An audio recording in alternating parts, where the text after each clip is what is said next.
दोस्तों welcome back to my YouTube channel. दोस्तों आज मैं बायोलॉजी के कुछ इंपॉर्टेंट क्विज लेके आया हूं जो आपके आने वाले प्रयोगशाला परिचालक एग्जाम के लिए बहुत ज़्यादा इंपॉर्टेंट है। तो चलिए इस क्विज को हम सॉल्व कर लेते हैं और आप भी कमेंट बॉक्स में बताइएगा कि आपने कितने क्वेश्चन का सही जवाब दिया है। तो पहला क्वेश्चन है, इनमें से कौन सा अंग में मानव शरीर का थर्मोस्टेट निहित होता है? पीनियल ग्रंथि, पीयूष ग्रंथि, थायराइड ग्रंथि या फिर हाइपोथैलेमस में? तो दोस्तों जो इसका सही जवाब है वो है हाइपोथैलेमस। थर्मोस्टेट से इसे कंपेयर किया गया है, थर्मोस्टेट से इसे कंपेयर किया गया है। थर्मोस्टेट होता क्या है? तो एक प्रकार का ये डिवाइस होता है जिससे हम टेम्परेचर को मेजर कर सकते हैं कि वो कम है कि ज़्यादा है। चलिए नेक्स्ट क्वेश्चन की ओर चलते हैं। मस्तिष्क का वह कौन सा हिस्सा सांस लेने में नियंत्रित करता है? आपको ये बताना है। मस्तिष्क का मध्य भाग, मस्तिष्क का अगला भाग, मस्तिष्क का मेडुला या फिर अनुमस्तिष्क? आपको ये बताना है। सही जवाब है इसका मेडुला। मेडुला का काम है हमें सांस लेने में मदद करना, हमें भूख लगने में मदद करना, ऐच्छिक और अनैच्छिक क्रिया जो होती है उससे भी कंट्रोल करना। चलिए इसके बारे में थोड़ा सा जान लेते हैं। मेडुला जो होता है वो पश्च मस्तिष्क में आता है। ये पीछे का जो हिस्सा होता है इसे पश्च मस्तिष्क कहते हैं और यहीं पास होता है मेडुला जो कि मेरु रज्जु के ऊपर होता है। अब मेडुला का काम क्या है? मेडुला का काम है हमें सांस लेने में मदद करना, हमारी धड़कनों को सुचालित चलाना, इच्छा वाला जो कार्य है जिसे हम करना चाहते हैं उसे करने में मदद करना, अनिच्छा अनैच्छिक क्रिया वाला भी काम है जिसे हम नहीं करना चाहते हैं उससे भी यही करवाता है। अनैच्छिक क्रिया वाला काम, अगर आपको छींक आ रही है तो आप छींक बिना, आपकी इच्छा तो है नहीं लेकिन आपको छींकना पड़ेगा। आपका जो पलके झपकना, ये सारी जो क्रिया होती है जिसकी इच्छा नहीं होती वो मेडुला ही कंट्रोल करता है। जो सामने का पार्ट होता है दोस्तों इसे कहते हैं अग्र मस्तिष्क, फ्रंट लोब। ये पूरे मस्तिष्क का 65% होता है। मस्तिष्क का जो वजन होता है वो 1350 ग्राम के लगभग होता है, ठीक है। सामने के पार्ट को अग्र मस्तिष्क कहते हैं। अग्र मस्तिष्क में 3 पार्ट बहुत इंपॉर्टेंट होते हैं जो एग्जाम में पूछे जाते हैं। पहला होता है सेरिब्रम, दूसरा थैलेमस और तीसरा हाइपोथैलेमस। सेरिब्रम का काम है हमें सोचने की शक्ति देना, हमें डिसीजन मेकिंग की शक्ति देना और हमारी मेमोरी होती है, हमारी याददाश्त होती है। जो थैलेमस होता है दोस्तों वो बाहर की कारकों को, बाहर की चीज़ को, बाहर के टेम्परेचर को बताता है। बाहर आज बहुत गर्मी पड़ रही है, ये हमें थैलेमस बताएगा। आज बाहर बहुत ठंडी है, ये हमें थैलेमस बताएगा। लोहा अगर गर्म है, मैं पकड़ लेता हूँ तो वो गर्म लोहा का भी मुझे इंफॉर्मेशन ये थैलेमस देगा और ठंडे पानी का इंफॉर्मेशन भी मुझे ये थैलेमस देगा। हाइपोथैलेमस का काम होता है दोस्तों वो अंदर की चीज़ों को बताता है, ठीक है। अंदर की चीज़ को कौन बताता है? वो बताता है हाइपोथैलेमस। ये भी मध्य सामने अग्र मस्तिष्क का हिस्सा होता है, फ्रंट लोब का हिस्सा होता है अग्र मस्तिष्क।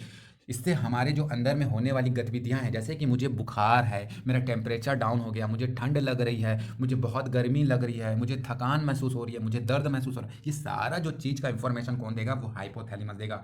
बीच वाले मस्तिष्क को बोलते हैं प्रमस्तिष्क या मध्य मस्तिष्क। इसमें 2 चीज़ बहुत इंपॉर्टेंट है। एक होता है सेरिबेलम, याद रखिएगा, सेरिब्रम नहीं सेरिबेलम। और दूसरा होता है कार्पेला पेंडिकल। सेरिबेलम का काम है हमारे मांसपेशियों को कंट्रोल करना, हमारे बॉडी को संतुलित बनाए रखना। अगर कोई अल्कोहल पीता है तो वो इस सेरिबेलम को अटैक करता है और सेरिबेलम अगर असंतुलित होने लगता है उस समय तो वो व्यक्ति लड़खड़ाने लगता है, क्योंकि हमारे शरीर का जो संतुलन था वो तो बिगड़ गया है। तो मध्य मस्तिष्क में 2 पार्ट कौन कौन से हो गए? एक हो गए सेरिबेलम, दूसरा होता है कार्पेला पेंडिकल जो बहुत इंपॉर्टेंट है।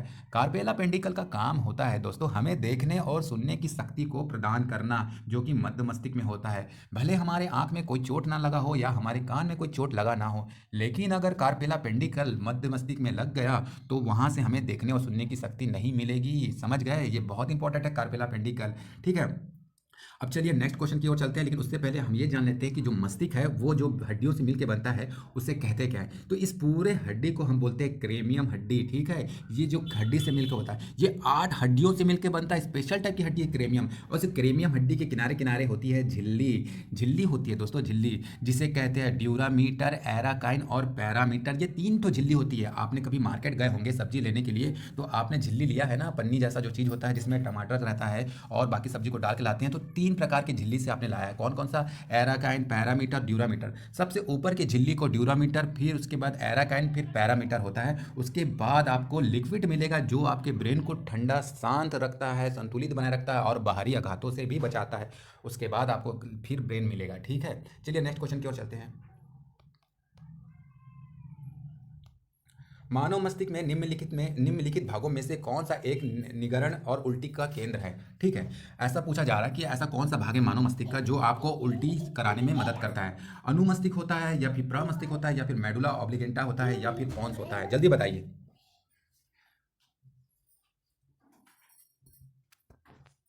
तो दोस्तों इसका जो सही जवाब है वो होता है मेडुला ऑब्लिगेंटा। मेडुला ऑब्लिगेंटा का मेन काम क्या है कि हमारे समय सांस लेना, हमारी इच्छा के कार्य को कराना और हमारी अनिच्छा का भी कार्य को कराना। उल्टी करना कोई आपकी इच्छा नहीं है, वो अनिच्छा का कार्य है, लेकिन इसको भी कौन कंट्रोल करता है? वो कंट्रोल करता है मेडुला ऑब्लिगेंटा। पूछा जाएगा कि अनिच्छा कार्य कौन सा होता है, ऐच्छिक कार्य कौन सा होता है, वो कौन कराता है? तो मेडुला ऑब्लिगेंटा कराता है। ठीक है, चलिए नेक्स्ट क्वेश्चन की ओर चलते हैं। मस्तिष्क जिम्मेदार होता है सोचने के लिए, हृदय गति नियंत्रित के लिए, शरीर के संतुलन के लिए, या उपयुक्त तीनों? जल्दी बताइए, आसान क्वेश्चन है। इसका सही जवाब है उपयुक्त तीनों। तीनों के लिए ये मस्तिष्क जिम्मेदार होता है। चलिए नेक्स्ट क्वेश्चन की ओर चलते हैं। ईसीजी द्वारा उत्पादित विद्युत बलों को महसूस करता है, कौन महसूस करता है? पेट करता है क्या, गुर्दा करता है क्या, मस्तिष्क करता है या हृदय करता है? जल्दी बताइए। जो ईसीजी होता है, इलेक्ट्रॉनिक कार्डियोग्राफी, ये हृदय के लिए होता है दोस्तों। ठीक है, ये हृदय के लिए एक ग्राफ बनाता है जिससे हम हृदय की गतिविधियों को नाप सकते हैं। उस ग्राफ में देखकर इससे ये पता चलता है कि हृदय की जो गति है वो सही है कि नहीं। इसी से ही हार्ट ब्लॉकिंग या फिर हार्ट अटैक जैसी बीमारियों को ग्राफ के जरिए देख के पता किया जा सकता है। चलिए नेक्स्ट क्वेश्चन की ओर चलते हैं।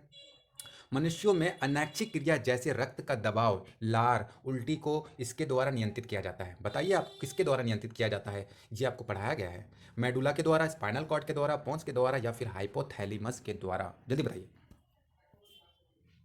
इसका सही जवाब है दोस्तों, जो अनैच्छिक क्रिया जिसकी इच्छा हम नहीं करते हैं, वो कौन करता है? वो कंट्रोल करता है मेडुला। ठीक है, मेडुला ऑब्लिगेंडा करता है। ठीक है, चलिए नेक्स्ट क्वेश्चन क्यों है। मानव मस्तिष्क का वजन कितना होता है? शरीर के कुल वजन का लगभग 2%, शरीर के कुल वजन का लगभग 8%, शरीर के कुल वजन का लगभग 12%, या फिर शरीर के कुल वजन का लगभग 15%? जल्दी बताइए। तो दोस्तों इसका जो सही जवाब है वो है ए, शरीर के कुल वजन का लगभग 2% होता है मानव मस्तिष्क का वजन। चलिए नेक्स्ट क्वेश्चन की ओर चलते हैं। मानव मस्तिष्क में ध्वनि का संवेदन कितनी देर तक बना रहता है? आपको ये बताना है। जब हम कान में किसी चीज़ को सुनते हैं तो वो हमारे कान में कितनी देर तक बैठा रहता है, कितनी देर तक स्थिर रहता है, वो पूछा जा रहा है। 0.1 सेकेंड, 0.001 सेकेंड, 10 सेकेंड, या फिर 0.2 सेकेंड? जल्दी बताइए। इसका सही जवाब है 0.1 सेकेंड। इतनी देर तक हमारे कान में ध्वनि रहती है, ठीक है, जब हम कुछ सुनते हैं। चलिए नेक्स्ट क्वेश्चन की ओर। मैंने अपने हाथ को आग आग से वापस खींच लिया, इस तरह की कार्रवाई के लिए कौन जिम्मेदार है? मतलब कौन क्रिया करने में मदद करता है? प्रमस्तिष्क, मेरुरज्जु, पोन्स, या फिर अनुमस्तिष्क? इसका जो सही जवाब है वो है मेरुरज्जु। ठीक है, मेरुरज्जु मदद करता है हमारे हाथ को पीछे खींचने में। ठीक है, चलिए नेक्स्ट क्वेश्चन की ओर। मानव मस्तिष्क का कौन सा हिस्सा बुद्धि, स्मृति, भावनाओं का केंद्र होता है? आपको यह बताना है। हाइपोथैलेमस, सेरिब्रम, कार्पल्स, या फिर मिड ब्रेन? इसका सही जवाब है सेरिब्रम। सेरिब्रम का काम है हमारी मेमोरी को बढ़ाना, हमारी बुद्धि को बढ़ाना, हमारी स्टोरेज क्षमता का, यही है, सब कुछ यही है। ठीक है, चलिए नेक्स्ट क्वेश्चन की ओर चलते हैं। मस्तिष्क शरीर का समन्वय केंद्र है, मुख्य, अनुपयोगी, द्वितीय, या फिर वैकल्पिक? तो ये जो हमारे शरीर का समन्वय केंद्र है वो मुख्य है। ठीक है, चलिए नेक्स्ट क्वेश्चन की ओर चलते हैं। अनुमस्तिष्क से संबंधित है, मतलब पूछ रहा है कि जो सेरिबेलम से संबंधित है क्या है? याददशत व भूख, सोचने, सभी अनैच्छिक क्रिया, मांसपेशियों के घुमाव व नियंत्रण केंद्र? तो हम पहले ही बात कर चुके हैं, जो सेरिबेलम है वो मध्य मस्तिष्क में आता है और ये क्या करता है, हमारे शरीर को बैलेंस बनाए रखता है, साथ ही साथ हमारे मांसपेशियों को मूवमेंट कराने में भी ये मदद करता है। तो इसका आंसर डी होगा। ठीक है, सेरिबेलम का काम है। ठीक है, सेरिब्रम है वो स्टोरेज करने का काम करता है, वो हमारी मेमोरी पावर रहती है, वो हमें सोचने में मजबूर करता है। कौन करता है? सेरिब्रम। सेरिबेलम बीच में होता है मध्य मस्तिष्क में। ठीक है, चलिए नेक्स्ट क्वेश्चन है, तंत्रिका आवेश की प्रकृति कैसी होती है? ये पूछ रहा है कि तंत्रिका आवेश की प्रकृति कैसी होती है। जब भी हम कुछ सामान को छूते हैं, या गर्म या ठंडा चीज़, तो हमारा दिमाग उसको बोलता है कि दूर हटा लो हाथ, तो हमारे हाथ से एक सिग्नल हमारे ब्रेन की ओर जाता है। तो वो सिग्नल कौन से फॉर्म में होता है? क्या वो विद्युतीय फॉर्म में होता है, क्या वो रासायनिक फॉर्म में होता है, क्या वो भौतिक फॉर्म में होता है, या फिर विद्युत रासायनिक फॉर्म में होता है? वो पूछ रहा है।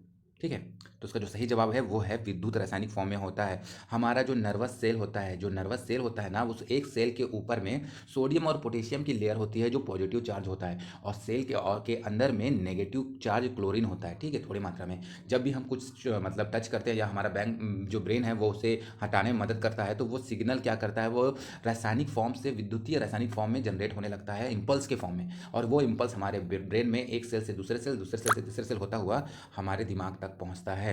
ठीक है, तो वो कौन सा फॉर्म होता है? वो होता है विद्युत रासायनिक फॉर्म। ठीक है, चलिए नेक्स्ट क्वेश्चन की ओर चलते हैं। हमारे मस्तिष्क में ताप नियंत्रित केंद्र कौन सा है? तो इसका सही जवाब होगा हाइपोथैलेमस। ठीक है, जो हाइपोथैलेमस होता है वो हमारे शरीर का ताप नियंत्रित केंद्र होता है। मेडुला तो नहीं होता। मेडुला हमारे ऐच्छिक और अनैच्छिक क्रिया, हमें सांस लेने में मदद करना, हमें उल्टी कराने में मदद करना, हमारे दिल की धड़कन के लिए, ये सब काम करता है मेडुला। ठीक है, चलिए नेक्स्ट क्वेश्चन की ओर चलते हैं। निम्नलिखित में से कौन सा मस्तिष्क का भाग नहीं है? मेडुला नहीं है, थैलेमस नहीं है, पोंस नहीं है, या फिर पिन्ना नहीं है? इसका सही जवाब है पिन्ना। जो पिन्ना होता है वो मस्तिष्क का भाग नहीं है, बाकी ये सारे चीज मस्तिष्क के भाग होते हैं। ठीक है, चलिए नेक्स्ट क्वेश्चन की ओर। निम्नलिखित में से मानव मस्तिष्क का वह हिस्सा कौन सा है जिसमें विचारों का संग्रह होता है? अनुमस्तिष्क, सेरिब्रलम, मध्य मस्तिष्क, या फिर अग्र मस्तिष्क?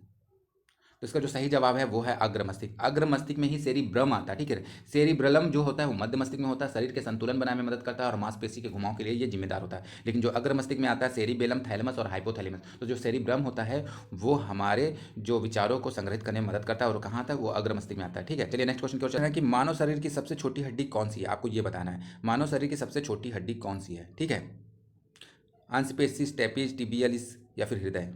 इसका सही जवाब है स्टेपिज। जो स्टेपिज होता है वो कान की हड्डी होती है और मानव शरीर की सबसे छोटी हड्डी होती है। चलिए नेक्स्ट क्वेश्चन की ओर चलते हैं। मानव शरीर में दो हड्डियों को आपस में कैसे जोड़े रखता है? जोड़ से, अस्थि बंधन जिसे लिगामेंट कहते हैं, मांसपेशियों से, या छोटी हड्डियों से? इसका जो सही जवाब है वो है बी, लिगामेंट से। ठीक है, चलिए नेक्स्ट क्वेश्चन की ओर चलते हैं। अगला क्वेश्चन है अस्थि कोशिका को दृढ़ अवयव में अस्थि स्थापित होती है जो बना होता है किसका बना होता है? मतलब जो हमारी हड्डियां होती है, हमारी जो बोन्स होते हैं वो किसमें के बने होते हैं? कैल्शियम और फास्फोरस के, कैल्शियम और प्लेटिनियम के, कैल्शियम और मैग्नीशियम के, या कैल्शियम और पोटेशियम के? इसका सही जवाब है कैल्शियम फॉस्फेट के। ठीक है, ए। चलिए नेक्स्ट क्वेश्चन की ओर चलते हैं। हमारे मांसपेशियों में किस अम्ल के कारण पीड़ा होती है? क्या होता है कि कई बार हमारे जो जो मेहनत करने के बाद हमारे अंग में या मांसपेशियों में एक लिक्विड जमा होने लगता है जिसके कारण हमारे जोड़ों में दर्द होने लगता है। तो वो पूछ रहा है ऐसा कौन सा अम्ल है जिसके कारण वो जोड़ों में दर्द होता है? लैक्टिक अम्ल होता है, सल्फ्यूरिक अम्ल होता है, हाइड्रोक्लोरिक अम्ल होता है, फिर एसिटिक अम्ल होता है? जल्दी बताइए।